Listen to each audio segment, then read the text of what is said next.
Patok naman po sa ilang kabataan ang tradisyonal na paraan ng pagpapatattoo o pagbabatok. Kasabay po yan ng pagyakap ng marami sa naturang sining, isang mambabatok mula sa Kalinga naman ang bumaba sa Antipolo para ipagpatuloy at ibahagi ang kanyang kaalaman sa sinaunang tradisyon. Balitang hatid ni Susan Enriquez. Dito sa Antipolo City, hindi lang ang mga nagnanais ng panandali ang pahinga sa ingay ng Metro Manila ang nakakahanap ng kanlungan, kundi maging ang mga uhaw sa sining. Sa Pinto Art Museum, nagtatagpo ang sinauna at moderno. Ang pagkain dito, tatak Antipolo. Ang main na pagkain ng Antipolo is isa na dyan yung kasoy, mangga, and suman syempre. Ang salad namin ay yung insaladang inasal salad.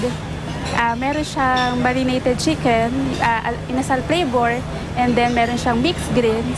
Tapos meron din siyang pomelo. Ang pagkalinga sa iba't ibang uri ng sining rito ang nagtulak sa isang bagitong tattoo artist mula Kalinga para linangin at ibahagi ang kanyang kaalaman sa pagbabatok. Siya si Den Wigan, 22. Natutunan niya ang pagbabatok sa kanyang lolo na siya namang nagtattoo kay Wang Od, ang pinakamatandang mambabatok ng Kalinga.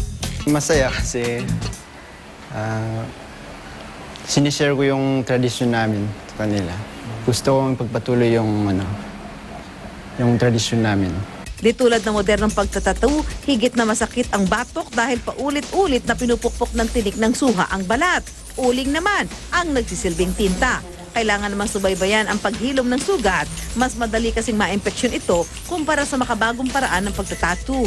Noong unang panahon, tanging mga mandirigman nakapugot ng kalaban ang nabibigyang karangalan ng pagkakaroon ng tattoo. Ang pagtatattoo ay tradisyonal na ginagawa at ito ay hindi kahit na kanino, kundi halimbawa ang mga tinatatuhan ay mga warriors dahil nakapugot sila ng mga ulo ng kanilang mga kalaban.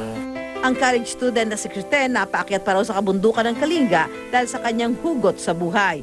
Si Wang Od pa mismo ang nagtattoo sa kanya.